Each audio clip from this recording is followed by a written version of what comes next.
Quá là tuyệt vời, dễ thương phải không thưa quý vị? Kính thưa quý vị, và tiếp theo chương trình thì chúng tôi cũng giới thiệu đến quý vị những bài múa đặc sắc hơn nữa để gửi đến cho tất cả quý vị trong buổi tối ngày hôm nay. Thưa quý vị, và tiếp theo là một điệu múa được mang tên Lâm Điêu, trình bày qua tốp múa thiếu nữ và những chàng trai của chúng tôi gửi đến cho tất cả quý vị ngay sau đây. Xin mời tất cả quý vị chúng ta cùng thưởng thức.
những chàng trai và những cô gái Khmer của chúng ta rất là nhiều đã gửi đến cho tất cả quý vị khách quý một điệu múa rất là vui nhộn, đúng không ạ? Vâng, kính thưa quý vị, và tiếp nối chương trình tối đêm nay thì một điệu múa rất là dễ thương, rất là duyên dáng do tốp múa nữ Khmer trình bày. Vâng, điệu múa được mang tên Múa Dưới Ánh Trăng. Xin mời quý vị chúng ta cùng thưởng thức ạ. Và hãy dành một tràng pháo tay với ánh trăng của chúng ta đi ạ. Xin cảm ơn rất nhiều.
Luồng tràn ơi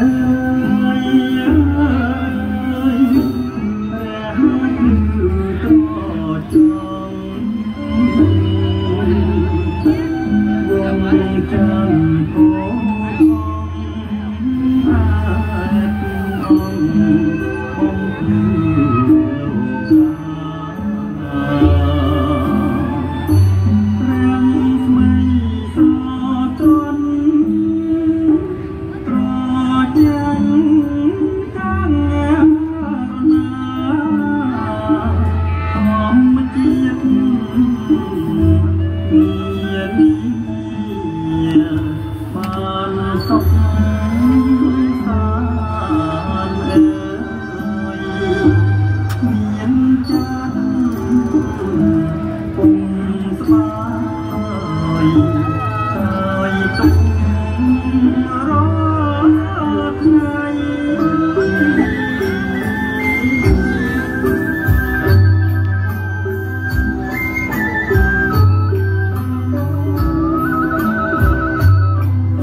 Quá là dễ thương, tuyệt vời phải không thưa quý vị?